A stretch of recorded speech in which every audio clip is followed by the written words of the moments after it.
बिस्मिल्लाहिर्रहमानिर्रहीम। तो बात कर रहे हैं बेटा आज हम इंटरनली जनरेटेड इंटेंजिबल एसेट और रिसर्च एंड डेवलपमेंट कॉस्ट पे बात करनी है हमने आज की क्लास में। स्टार्ट करते हैं। इस बात को जरा देखिएगा, समझिएगा इस बात को। करें स्टार्ट बेटा। बल्कि मेरे ख्याल से मैं पैराग्राफ 54 तो पढ़ चुका था कि जो भी एक्सपेंडिचर होगा रिसर्च के ऊपर वो चार्ज होगा प्रॉफिट एंड लॉस अकाउंट में, क्योंकि रिसर्च फेज में कोई भी एंटिटी जो है वो डिमॉन्स्ट्रेट नहीं कर सकती किसी चीज को, एग्जिस्टेंस ऑफ इंटेंजिबल एसेट को। यस और नो? मेरे ख्याल से ये सारी बातें मैं कर चुका था और इसकी एग्जाम्पल भी मैं पढ़ चुका था, अगर आपको याद हो। ये सारी बातें आपको याद है बेटा जो लास्ट क्लास हमारी हुई थी? बताइए सब लोग।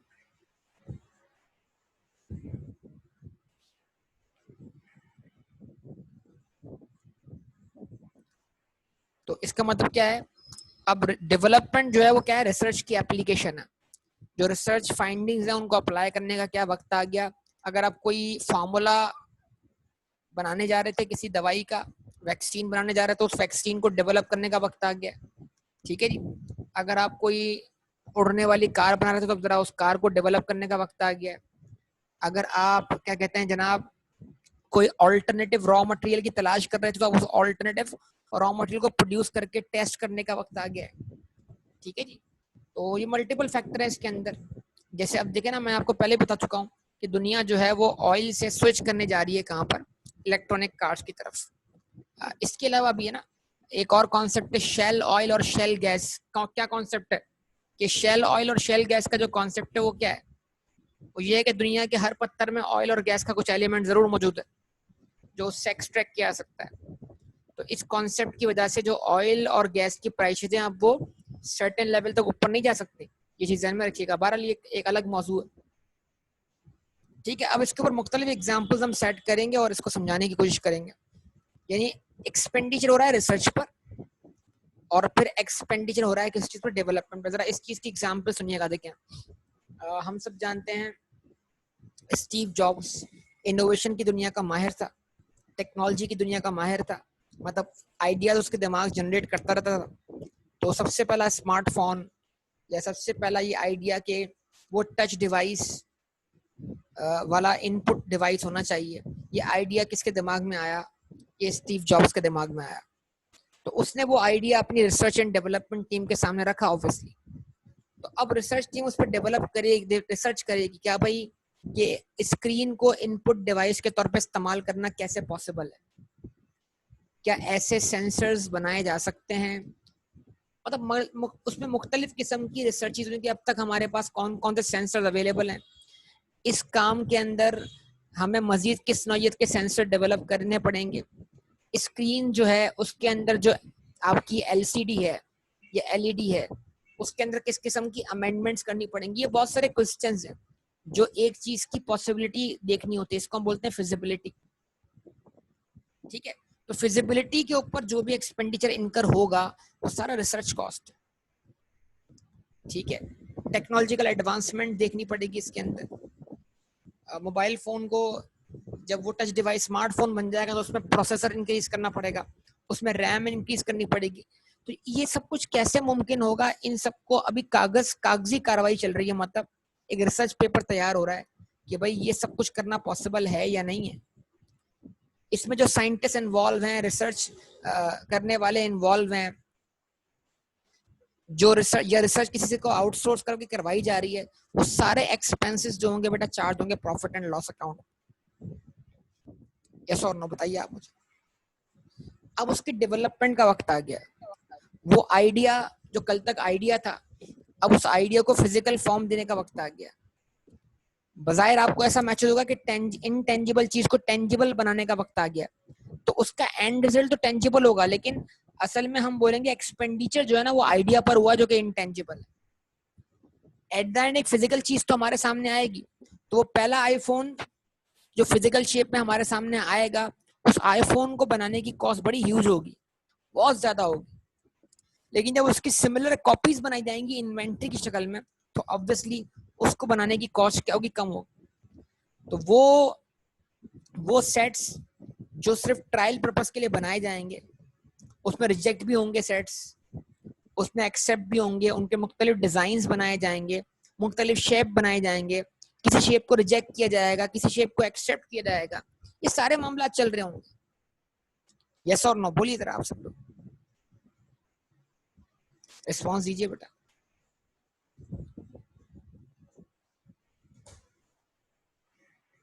क्या कहते हैं आप लोग? अब लिखा हुआ क्या है, डेवलपमेंट फेज के अंदर जब एक आइडिया को फिजिकल शक्ल दी जा रही है, वो आइडिया जो है वो हकीकत की शक्ल इख्तियार करना शुरू हो गया है, तो उस स्टेज का नाम क्या है, डेवलपमेंट है। और डेवलपमेंट की जब आप बात करते हैं तो क्या लिखा हुआ है जनाब, an intangible asset arising from development और from the development phase of an internal project shall be recognized,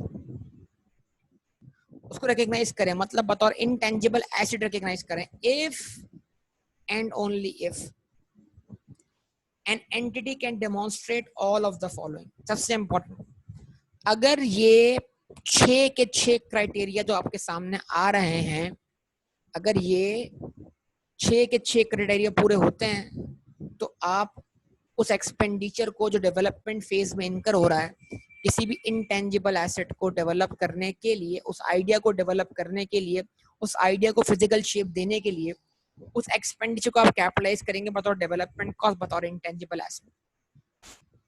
उसमें सबसे पहला क्राइटेरिया क्या है बेटा, the technical feasibility of completing the intangible asset. यानी रिसर्च फेज में देखें, अभी हम क्राइटेरिया पढ़ रहे हैं, एक चीज का फर्क समझ लीजिएगा, एक चीज का फर्क समझ लीजिएगा, बड़ी इंपॉर्टेंट बात कर रहा हूं। देखो बेटा,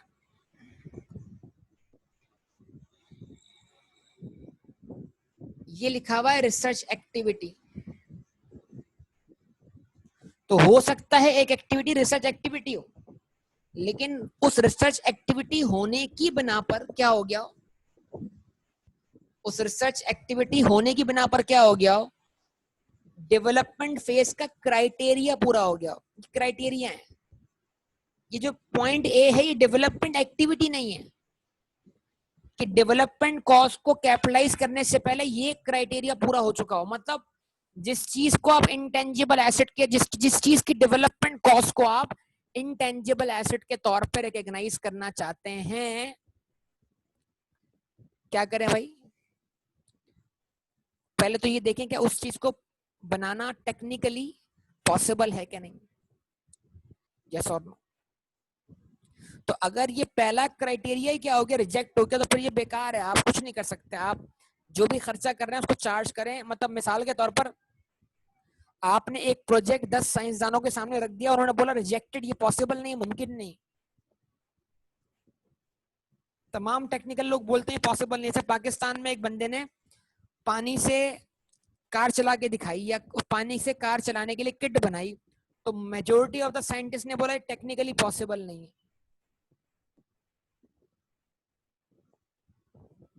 जवाब दें, तो इसका मतलब क्या हुआ,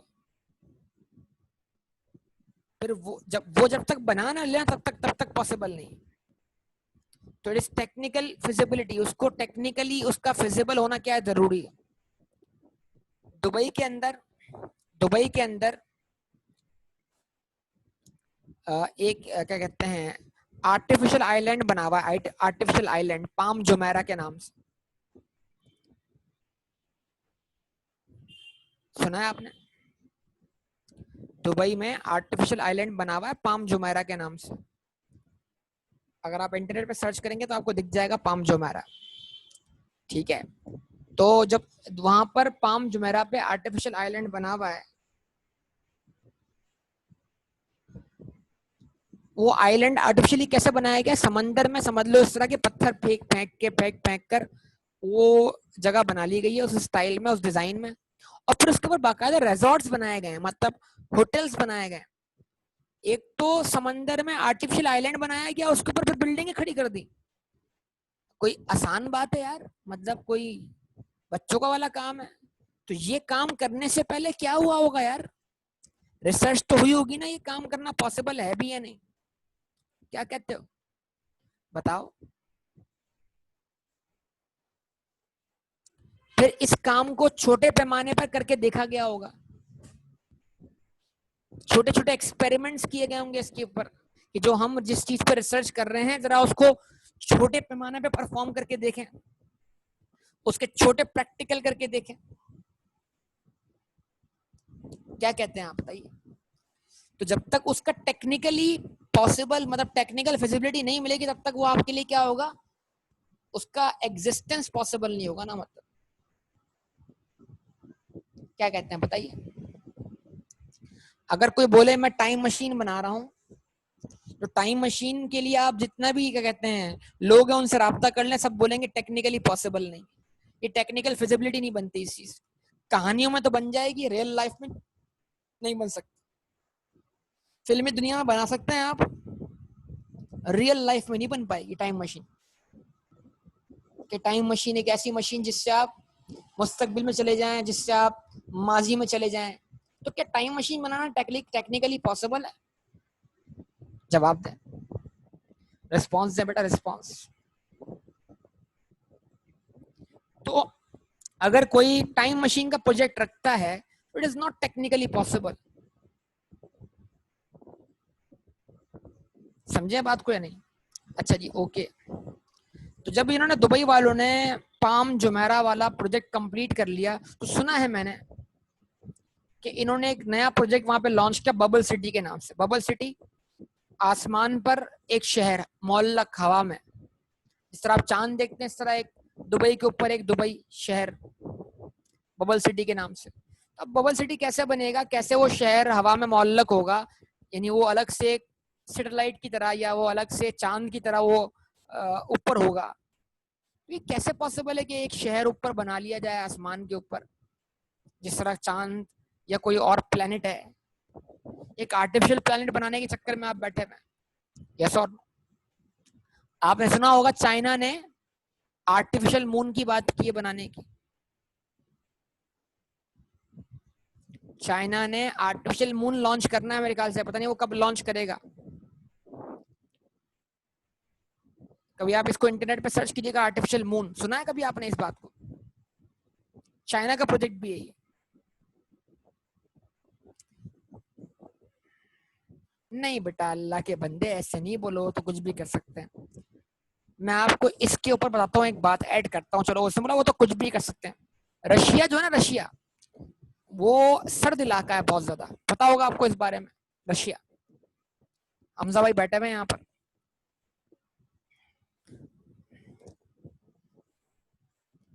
हाँ भाई, रशिया जो है वो सर्द इलाका है। अब वहां पर धूप नहीं होती।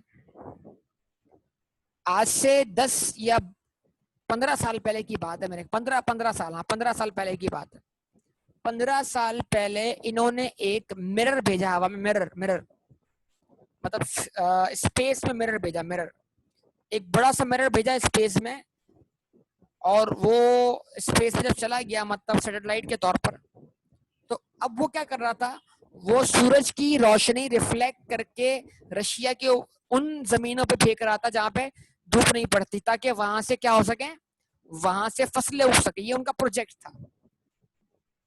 लेकिन यकीन मानिए, उस सैटेलाइट के लॉन्च होने के बाद ही 5 मिनट के अंदर अंदर उस मिरर की झिल्ली जो है उतर गई, और वो प्रोजेक्ट क्या हो गया, फेल हो गया।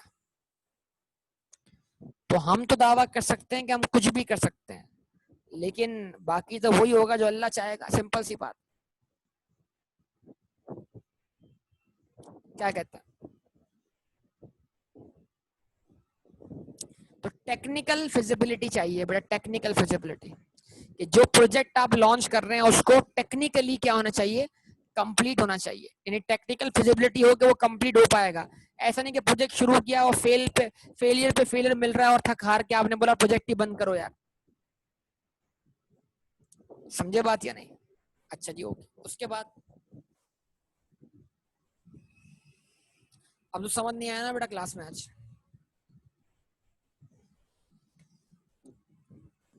बी पॉइंट क्या है? Its intention to complete the intangible asset. ठीक है जी। कोई भी एंटिटी, कोई भी प्रोजेक्ट जो है वो शुरू करेगी तो उसका इंटेंशन होगा उसको कंप्लीट करने का, वो प्रोजेक्ट वो कंप्लीट करेंगे। अच्छा, अब हमें कैसे पता लगेगा जनाब कि वो प्रोजेक्ट, तो जाहिर सी बात है प्रोजेक्ट उनको प्रोग्रेसिव दिखेगा, मतलब उस प्रोजेक्ट से उनको फायदा दिख रहा होगा, तभी तो उनका इंटेंशन होगा उसको कंप्लीट करने का।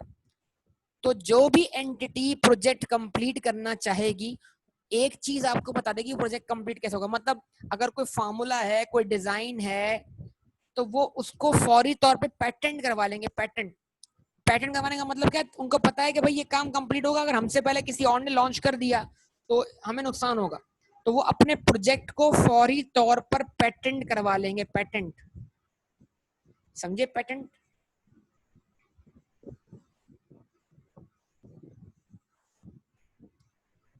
मतलब समझे पेटेंट का? तो अगर कोई एंटिटी अपने प्रोजेक्ट को पेटेंट करवा लेती है तो पेटेंट करवाने का मतलब ये हुआ कि उसकी इंटेंशन है उस एसेट को क्या करने की बेटा, कंप्लीट करने की। अच्छा जी, ओके। सी पॉइंट्स क्या है? इट्स एबिलिटी टू यूज और सेल द इंटेंजिबल एसेट। आपने आईफोन बना लिया, अब क्या करोगे बताओ? उस आईफोन जैसी कॉपीज बना बना के मार्केट में बेचोगे ना। तो जिस प्रोजेक्ट पे आप काम कर रहे हो उस प्रोजेक्ट को आप कैसे इस्तेमाल करोगे? या तो आप क्या करोगे, खुद से उस चीज की प्रोडक्शन शुरू कर दोगे, यस और नो बताओ बेटा। या फिर आपका जो रिसर्च एंड डेवलपमेंट प्रोजेक्ट है वो प्रोजेक्ट ही किसी और को बेच दोगे ताकि आपका प्रोजेक्ट कोई और परचेज करके क्या कर सके, अपना फायदा ले सके, उसको बना सके। यानी इसका मतलब क्या है, या तो आप प्रोजेक्ट को कंप्लीट करके उस जैसी कॉपीज बनाओगे, या जो आपने रॉ मटेरियल डेवलप किया उस रॉ मटेरियल को अपने बिजनेस यूज में लोगे डेवलप करने के बाद, या जो आपने कोई ऑल्टरनेटिव प्रोसेस जनरेट किया है वो प्रोसेस आप क्या करोगे, अपने बिजनेस में लॉन्च कर दोगे। जवाब दो बेटा। जो आपने नई प्रोडक्शन टेक्निक पे रिसर्च की वो नई प्रोडक्शन टेक्निक अपने बिजनेस में अप्लाई करोगे आप, या फिर ये टेक्निक, ये रिसर्च, ये डेवलपमेंट, ये नया फार्मूला ये किसी और एंटिटी को बेच दोगे जो आपको मुंह मांगी कीमत देगी, और फिर आप उस प्रोजेक्ट से अलग हो जाओगे। फिर अब वो एंटिटी उसको खरीद के वो इंटेंजिबल एसेट की मालिक बन जाएगी और फिर वो उसको यूज करेगी। यस और नो?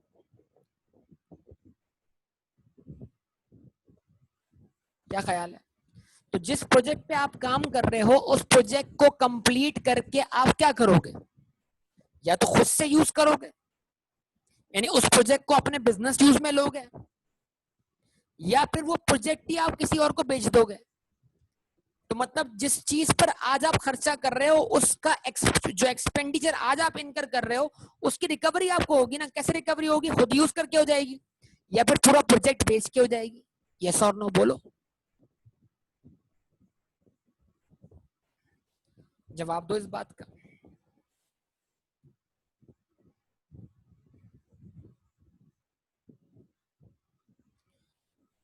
उसके बाद डी पॉइंट हमारे पास क्या आ रहा है, how intangible asset will generate probable economic benefit. यानी जो जिस जिस चीज पे तुम डेवलपमेंट कर रहे हो वो तुम्हें किस तरह इकोनॉमिक बेनिफिट देगी। Among other things, the entity can demonstrate existence of market of the output of intangible asset.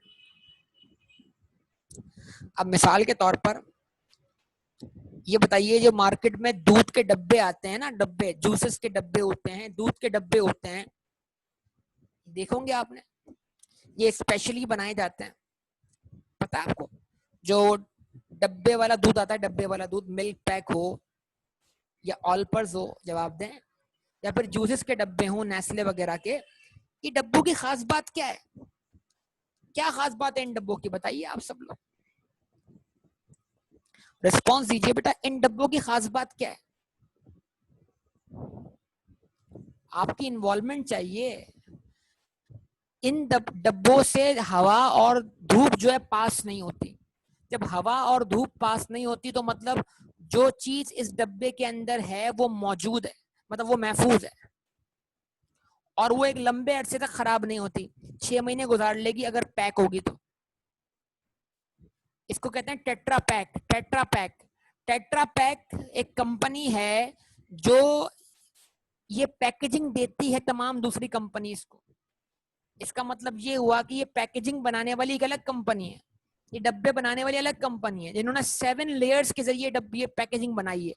7 layers इस्तेमाल हुई हैं इसमें, डिफरेंट मटेरियल इस्तेमाल करके इसको डिजाइन किया गया है। तो सोचो जरा इस टेट्रा पैक के डब्बे की क्या हुई होगी, डेवलपमेंट हुई होगी कि नहीं होगी? रिस्पॉन्स दो ना भाई।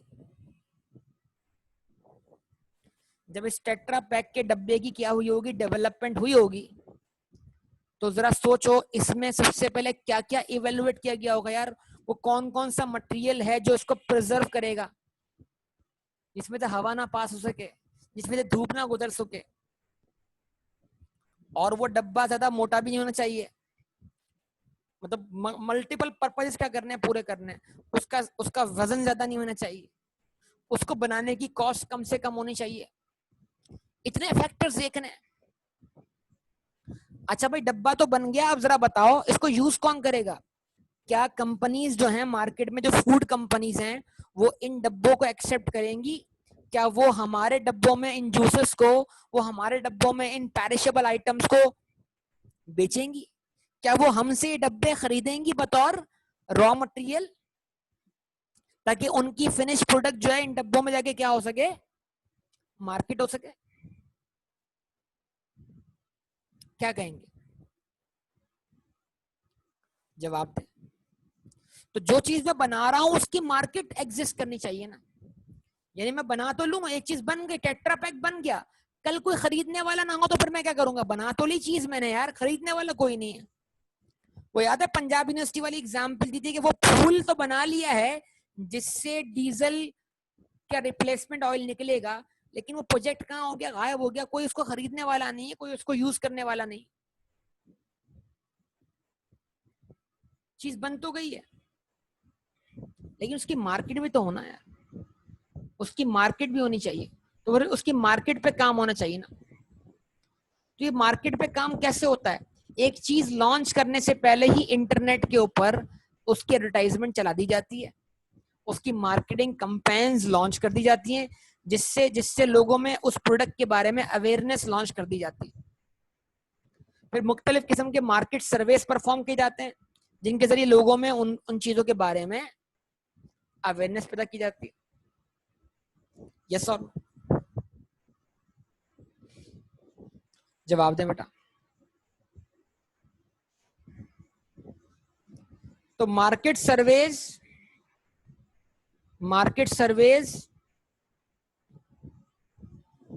जो होंगे ना, एडवर्टाइजमेंट कंपेन्स जो होंगी, उसके जरिए एक तरह से मार्केट क्रिएट हो जाएगी, और लोगों से उसमें सर्वे करवा के पूछा जाएगा क्या आप इस तरह की प्रोडक्ट को एक्सेप्ट करेंगे,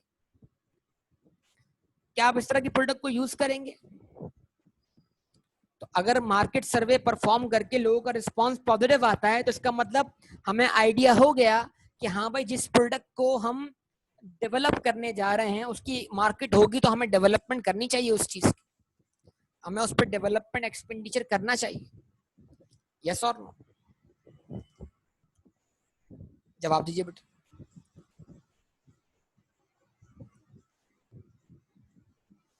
अच्छा जी, उसके बाद यहां तक बात समझ में आई?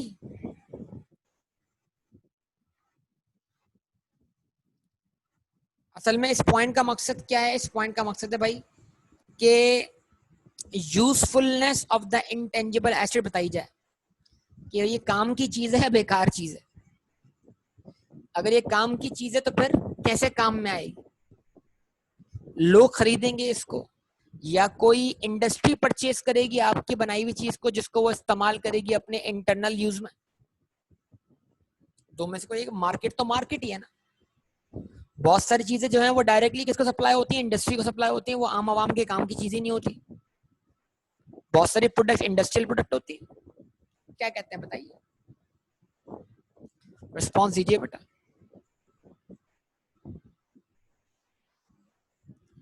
अब जो ये जो प्लास्टिक बैग्स पे पाबंदी लगी थी, जरा सोचिए, प्लास्टिक बैग्स पे पाबंदी लगी थी तो उसके बाद कैसे कैसे नए नए फार्मूला आना शुरू हो गए कि फलों से और इनकी चीजों से एक्सट्रैक्ट करके प्लास्टिक जैसे बैग्स बनाए जाएं जो एडिबल प्लास्टिक हो। मतलब आप कुछ खरीद के लाए, सामान घर पे रखा, भूख लगी है, शॉपर ही खा जाओ, एडिबल प्लास्टिक है।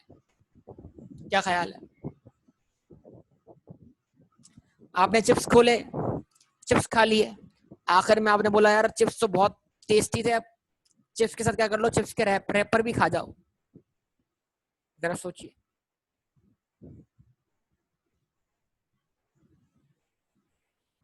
डिस्पोजेबल ग्लास था, आपने जूस चाय वगैरह पी लिया, आखिर में आपने बोला गिलास भी खा जाओ, एडिबल, कचरा बाहर नहीं होना चाहिए। क्या ख्याल है? क्या कहते? तो मतलब अगर आप ऐसी चीज लॉन्च करने जा रहे हो तो आपको सोचना है बेटा इस चीज की मार्केट है या नहीं। समझ में आ रही है बातें? बताइए भाई, एग्जाम्पल समझ में आ रही हैं आप लोगों को या नहीं आ रही?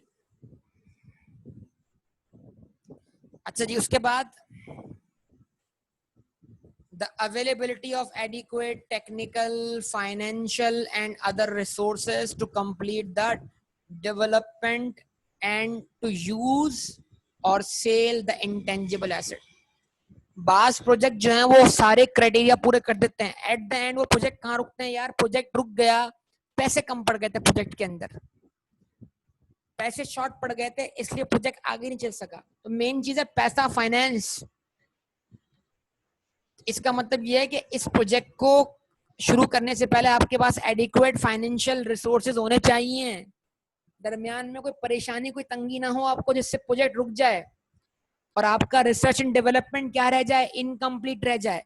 तो इसका मतलब क्या, एडिक्वेट फाइनेंशियल रिसोर्सेज का होना इस बात का सबूत है कि ये प्रोजेक्ट करे चलेगा, कंप्लीट होगा, रुकेगा नहीं। और जिसके पास फाइनेंशियल रिसोर्सेज होंगे तो वो टेक्निकल लेबोरेटरी वगैरह सब बना लेगा। पैसा इंपॉर्टेंट है यहाँ पर, यस और नो? क्या कहते हो? ऐसा ही है ना? तो अगर किसी क्वेश्चन में लिखा हुआ आ जाए कि प्रोजेक्ट शुरू होने से पहले आपने लोन ले लिया, तो लोन लेने का मतलब क्या हुआ? फाइनेंशियल रिसोर्स अवेलेबल हो गए। क्वेश्चन में लिखा हुआ हो आपने प्रोजेक्ट के लिए शेयर इशू कर दिए फाइनेंस करने के लिए, तब भी क्या हो गया? फाइनेंशियल रिसोर्सेज क्या हो गए? अवेलेबल हो गए।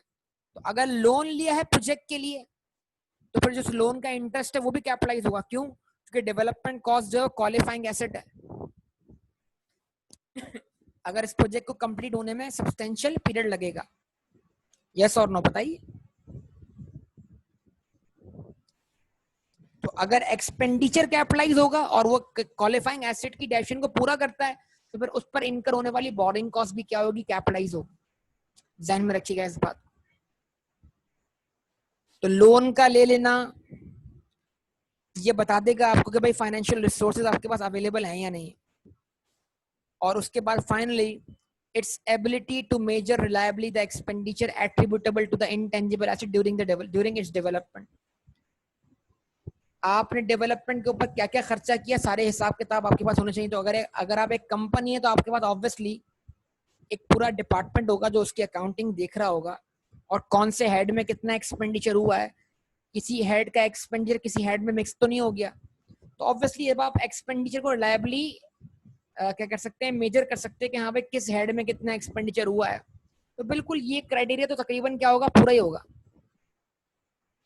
ये उनके पास पूरा नहीं हो सकता जिनके पास प्रॉपर अकाउंटिंग रिकॉर्ड ना हो। सही है ना? तो इसका मतलब अगर प्रॉपर बुक्स ऑफ अकाउंट्स हैं, प्रॉपर रिकॉर्ड्स हैं, बाकायदा फाइलिंग सिस्टम मैनेज किया जाता है कि कौन से हेड में कितना खर्चा हो रहा है, उसकी आपके पास इनवॉइस वगैरह सब कुछ है, तो ये बिल्कुल आपके पास ये एबिलिटी है कि आप क्या कर सकते हैं, जो एक्सपेंडिचर इनकर हुआ है डेवलपमेंट कॉस्ट पर उसको आप रिलायबली मेजर कर सकते हैं। यस और नो बोलिए।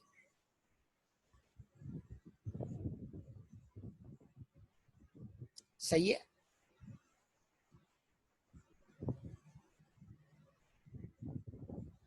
ये आपके सामने यहाँ पर क्या आ गया, एग्जाम्पल आ गई इसकी, ये सब आ गया। अब जितने भी एग्जाम्पल्स मैंने दिए ना, असल में ये ए से लेकर एफ तक जो पैराग्राफ हैं, इनकी एक्सप्लेनेशन मौजूद है कहाँ पर, 58 से लेकर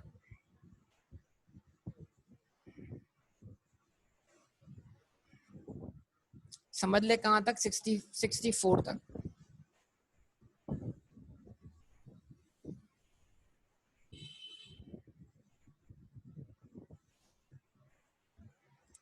ठीक है, तो ये 6 क्राइटेरिया अगर पूरे होंगे तो इनटेंजिबल एसेट क्या होगा, डेवलपमेंट कॉस्ट के तौर पर कैपिटलाइज होगा।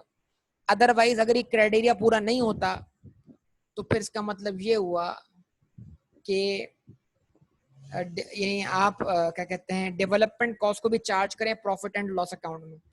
तो एक काम करते हैं, एग्जाम में 2 किस्म के क्वेश्चन होते हैं बेटा। एक क्वेश्चन वो होता है जिसमें आपको बोल दिया जाए हाँ भाई क्राइटेरिया पूरा हो गया, तो बस जिस डेट से क्राइटेरिया पूरा हो गया उस डेट से आप डेवलपमेंट को कैपिटलाइज कर दें। एक क्वेश्चन वो होता है जहां पर आपको सारे क्राइटेरिया खुद ही एनालाइज करने होते हैं कि पूरे हो रहे हैं कि नहीं हो रहे। तो दोनों किस्म के क्वेश्चन आपके सामने होंगे। अभी हम पहली टाइप का क्वेश्चन देखते हैं, वो क्या है। क्वेश्चन नंबर 3 आपको दिखाई दे रहा है बेटा, सबको देखिए, सब लोग, सबको विजिबल है बेटा, लिखा हुआ क्या है, a company entered into a research and development project, the cost of which are as follows, all costs incurred evenly over the year। मतलब तमाम कॉस्ट जो है पूरे 12 महीनों को बराबर बराबर तकसीम किया सकती है। 2011 में कितनी कॉस्ट इनकर की, 1,20,000। 2012 में कितनी इनकर की, 1 लाख। 2013 में कितनी इनकर की, 1 लाख। यानी एक लॉन्ग टर्म प्रोजेक्ट चल रहा है, डेवलपमेंट चली रही है, तो ये क्वालिफाइंग एसिड भी है। लेकिन अगर इसमें बोरिंग कॉस्ट इनकर हुई है तो फिर बोरिंग कॉस्ट कैपिटलाइज करेंगे। ऑन सितंबर 1, 2011, मतलब 2011 में सितंबर के महीने में the recognition criteria for capitalization of development cost are met. जनवरी से लेकर अगस्त तक जो है वो आपका क्राइटेरिया डेवलपमेंट कॉस्ट का नहीं मेट हुआ, लेकिन 1 सितंबर को आपके 6 के 6 क्राइटेरिया क्या हो गए, पूरे हो गए। जवाब दें बेटा, रिस्पॉन्स दें। और हर साल के एंड पे क्या दिए हुए हैं आपको, रिकवरेबल अमाउंट दिए हुए हैं। क्यों दिए हुए हैं, इसलिए दिए हुए हैं ताकि पता लग सके जनाब कि इस प्रोजेक्ट की मार्केट है या नहीं। यानी रिकवरेबल अमाउंट का होना कि या तो ये प्रोजेक्ट आपसे कोई और खरीदने के लिए क्या होगा, तैयार होगा, अधूरा, इसलिए कि इस प्रोजेक्ट की मार्केट होगी ऑब्वियसली, यस और नो। तो इसलिए आपको इसका रिकवरेबल अमाउंट मिल जाएगा। क्या कहते हैं बेटा, जवाब दीजिए। तो अब एक बड़ी जरूरी बात सुन लेंगे आप लोग, डेवलपमेंट कॉस्ट पर आप क्या करेंगे, हर साल इंपेयरमेंट टेस्टिंग परफॉर्म करेंगे जब तक कि वो अवेलेबल फॉर यूज ना हो जाए। यानी जिस दिन वो आईफोन जो बन गया था ना पहली बार वाला, उस जैसी कॉपी बनना शुरू हो जाएंगी ना, उस दिन से वो development cost available for use हो गई। फिर उस डेट से क्या होगी, वो अमोर्टाइज होगी। असल में ये 2 फेज नहीं है, 3 फेज है। पहला फेज रिसर्च फेज है, दूसरा फेज डेवलपमेंट फेज है, और तीसरा फेज प्रोडक्शन फेज है। प्रोडक्शन मतलब जिस फेज में आप इस इंटेंजिबल एसेट का इकोनॉमिक बेनिफिट हासिल करना शुरू कर देंगे। तो जिस डेट से ये intangible asset available for use हो गया, उस डेट से फिर इसकी लाइफ होगी, और उस लाइफ के मुताबिक क्या होगा, ये अमोर्टाइज होगा। जिस तरह कोई टेंजिबल एसेट क्या होता है, डेप्रिशिएट होता है, इस तरह ये अमोर्टाइज होगा।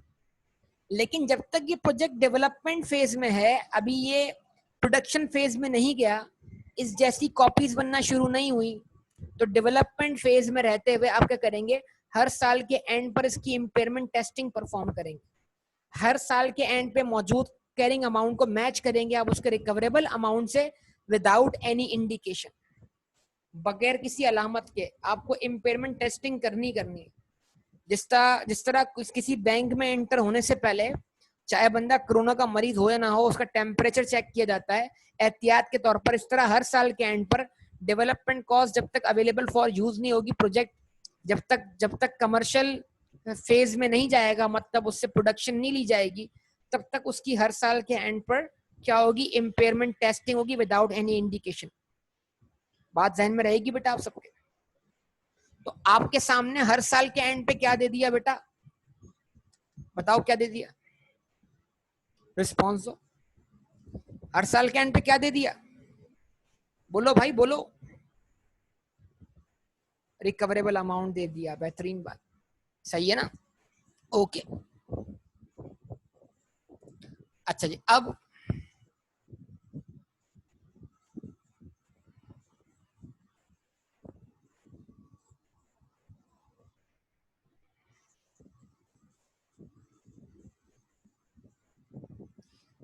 तो क्या करें बेटा, जो कॉस्ट इनकर हुई होगी उसको देख लें। 2011 में कितना खर्चा हुआ, 1,20,000। चलिए जी, इसकी एंट्री पास करते हैं।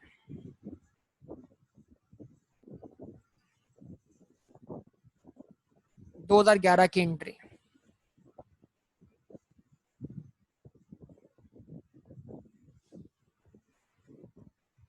रिसर्च कॉस्ट डेबिट बतौर व्हाट, एक्सपेंस।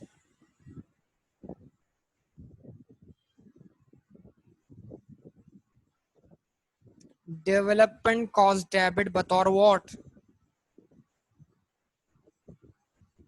एसेट। और कैश या बैंक क्रेडिट, कितने से, 1,20,000 से।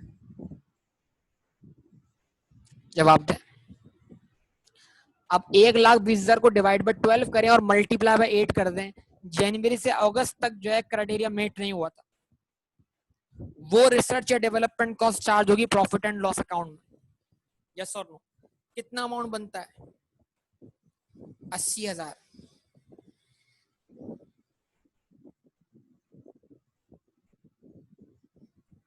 जवाब दे बेटा।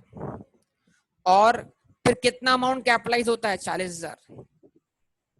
80,000 तो गया प्रॉफिट लॉस अकाउंट में।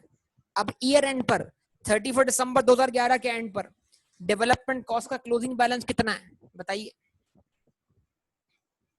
डेवलपमेंट कॉस्ट का क्लोजिंग बैलेंस कितना है, बोलिए। 40,000 है। अब क्या करें, रिकवरेबल अमाउंट से मैच कर दें। रिकवरी कितनी है, 90,000। तो इट मींस अगर आज की डेट पर इस प्रोजेक्ट को हम बेच दें किसी और को इस डेट पर, तो वो कितने में बिक जाएगा, 90,000 में। यस और नो बोलिए। इसका मतलब इस प्रोजेक्ट से होने वाली रिकवरी ज्यादा है,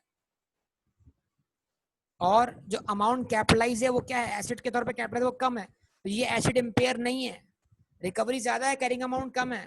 तो अभी आपको कोई इम्पेयरमेंट चार्ज नहीं करनी। और अभी ये प्रोजेक्ट कंप्लीट नहीं है, अभी इनकम्प्लीट है, ये इन प्रोसेस है। यस और नो, तो ये अगले साल भी कंटिन्यू रहेगा। अच्छा जी, अगले साल कितना खर्चा होता है इस प्रोजेक्ट के ऊपर, 1,00,000 रुपए, 1,00,000 रुपए। यस और नो बोलिए। अच्छा जी, ओके। तो 2012 का खर्चा, क्राइटेरिया तो 2011 में पहले ही मैट हो चुका है, तो 2012 का खर्चा पूरा कैपिटलाइज कर देंगे भाई, डेवलपमेंट कॉस्ट डेबिट कर देंगे।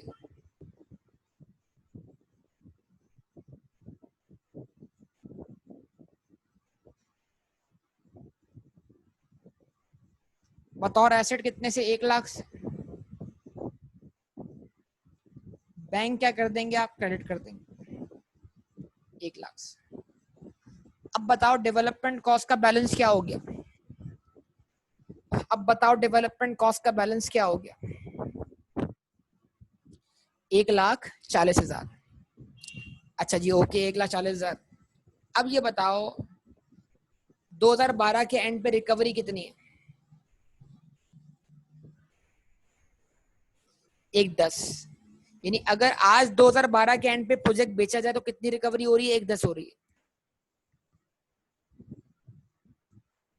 तो कैरिंग अमाउंट ज्यादा है, रिकवरी कम है, एसेट इम्पेयर हो गया। कितने से इम्पेयर हुआ, 30,000 से। तो उस इम्पेयरमेंट की एंट्री पास कर दो। इम्पेयरमेंट लॉस डेबिट कर दिया, अक्यूमुलेटेड इम्पेयरमेंट क्रेडिट कर दी, कितने से भाई? 30,000 से। तो अब डेवलपमेंट कॉस्ट अकाउंट का बैलेंस शीट कितना है?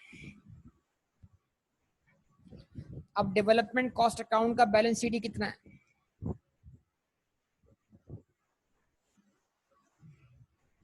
अब डेवलपमेंट कॉस्ट अकाउंट का बैलेंस शीट कितना है?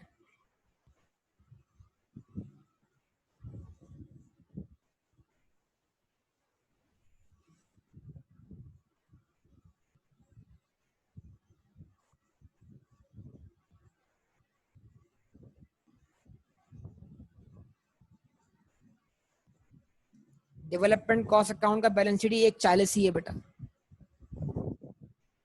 और उसका कॉन्ट्रैक्ट कितना है? 30,000। जब दोनों मैच होंगे तो फाइनेंशियल स्टेटमेंट में कितना आएगा? 1,10,000। मैं बोल रहा हूँ डेवलपमेंट कॉस्ट अकाउंट का बैलेंस शीट कितना है? वो 140 ही है, क्योंकि आपने इम्पेयरमेंट चार्ज करते हुए डेवलपमेंट कॉस्ट को क्रेडिट नहीं किया भाई, आपने कॉन्ट्रा क्रिएट किया है। तो जब 140 से कॉन्ट्रा 30 मैच होगा तो एसओएफ में कितना बैलेंस जाएगा डेवलपमेंट कॉस्ट का? 1,10,000, जो कि बराबर होगा उसका रिकवरेबल अमाउंट के। यस और no? Response please. Yes, okay. आते हैं बेटा।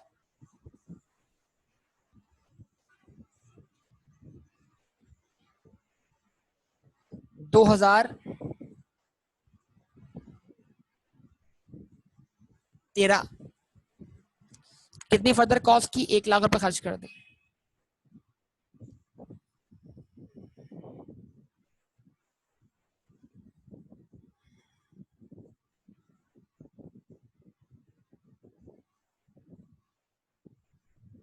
डेवलपमेंट कॉस्ट डेबिट 1 लाख से,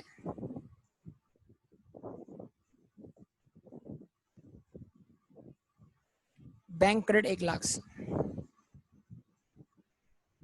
अब बताइए ये एंट्री बनने के बाद डेवलपमेंट कॉस्ट अकाउंट का बैलेंस कितना हो गया?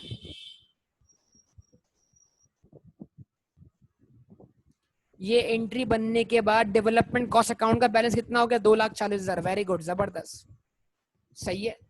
ये इनिशियल मेजरमेंट चल रही है बेटा, और initial measurement always in cost. Revaluation का ऑप्शन तो एसेट के अवेलेबल फॉर यूज होने के बाद होता है आपके पास। इनिशियल मेजरमेंट तो सारी की सारी किस पे होगी? कॉस्ट पे होगी, है ना बेटा? क्योंकि अब तक ये डेवलपमेंट प्रोजेक्ट चल रहा है, खत्म नहीं हुआ, अवेलेबल फॉर यूज नहीं हुआ। यस और नो? बोलिए भाई, रिस्पॉन्स दीजिए। तो डेवलपमेंट कॉस्ट का बैलेंस कितना आ गया? 2,40,000। उसके अगेंस्ट कॉन्ट्रा मैच करें तो कैरिंग अमाउंट कितना हो गया? कैरिंग अमाउंट कितना हो गया? 2,40 से कॉन्ट्रा मैच करे, कैरिंग अमाउंट कितना हो गया? 2,10 हो गया। तो एचसीए कितना है? 2,40 है। अगर कोई इंपेयरमेंट चार्ज ना हुई होती तो हिस्टोरिकल कैरिंग अमाउंट कितना होता? 2,40 होता। यस और नो? Response please, response. अगर कोई इंपेयरमेंट चार्ज ना हुई होती तो एचसीए कितना होता? 2,40 होता। लेकिन इंपेयरमेंट चार्ज हुई है तो एसीए कितना है? एसीए एक्चुअल कैरिंग अमाउंट 2,10 है, ऐसा ही है। अच्छा जी, अब इस साल रिकवरी कितनी है? 2,50 की रिकवरी। तो रिकवरी जो है वो आपके एचसीए से भी ज्यादा है। यस और नो? रिकवरी आपके हिस्टोरिकल कैरिंग अमाउंट से भी ज्यादा है। यस और नो? तो आप जानते हैं जब तक आप कॉस्ट मॉडल फॉलो करते हैं तो इंपेयरमेंट लॉस ज्यादा में ज्यादा कहां तक रिवर्स होता है? एचसीए तक, नॉट अबव। तो 2,10 और 2,40 का डिफरेंस कितना है? 30,000। तो मतलब जितनी इंपेयरमेंट आपने पास्ट में चार्ज की थी पूरी की पूरी रिवर्स कर दें।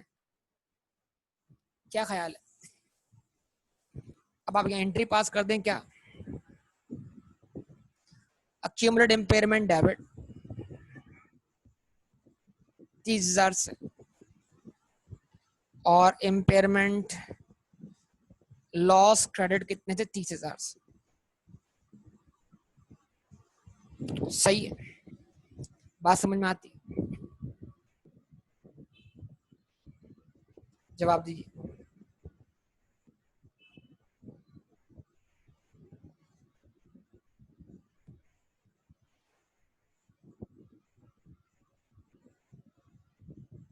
कोई मसला तो नहीं है बेटा?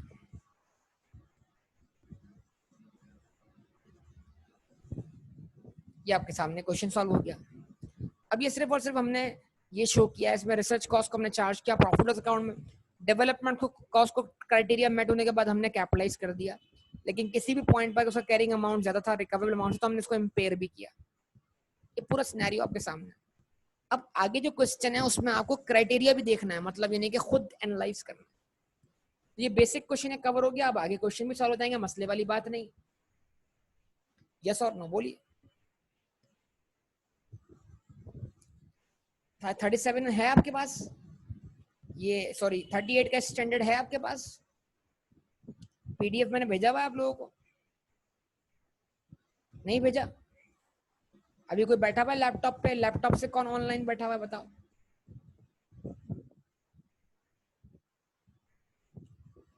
कोई है लैपटॉप पे ऑनलाइन? चलो मैं भेज रहा हूँ, फिर आप ग्रुप में शेयर कर देना। सो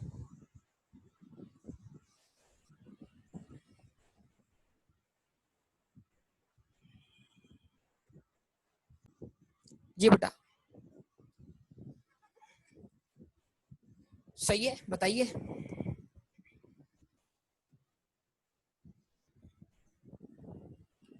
अच्छा, अब आपने करना क्या है,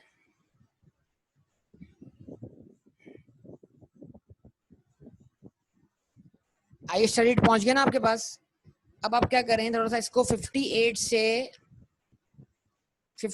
से लेकर आप इसको पढ़ेंगे कहां तक, 64 तक। 58 से 64 तक पढ़ें, बल्कि साथ साथ क्या करें आप, 65, 66, 67, हाँ जी यही भी पढ़ ले। ये पैराग्राफ आप पढ़ेंगे, स्टडी करेंगे, फिर इंशाल्लाह इसके ऊपर हम फर्दर बात करते हैं आपसे अगली क्लास के अंदर। सही है बेटा? जवाब दें, रिस्पॉन्स दें बेटा, रिस्पॉन्स दें।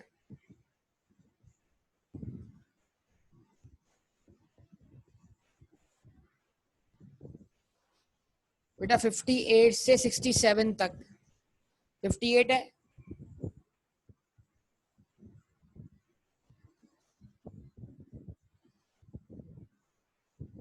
ये 60, 61, 62, 63,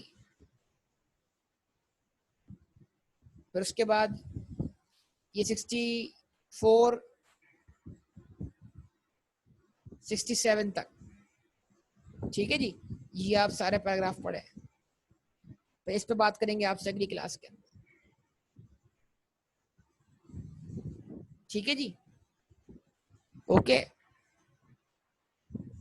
और एक काम और कर लें, वो ये कर लें,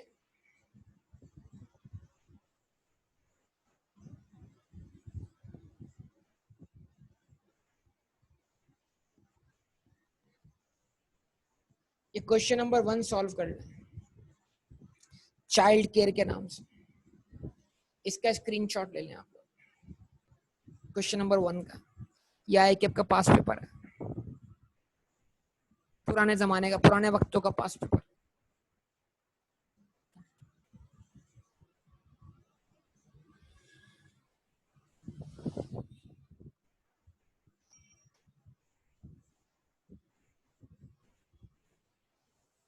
सही है, हो गया बेटा यहाँ तक? तो इंशाल्लाह बाकी बात आपसे अगली क्लास में होंगी। ये कर लीजिएगा क्वेश्चन अगर आप सॉल्व। ओके, अल्लाह हाफिज।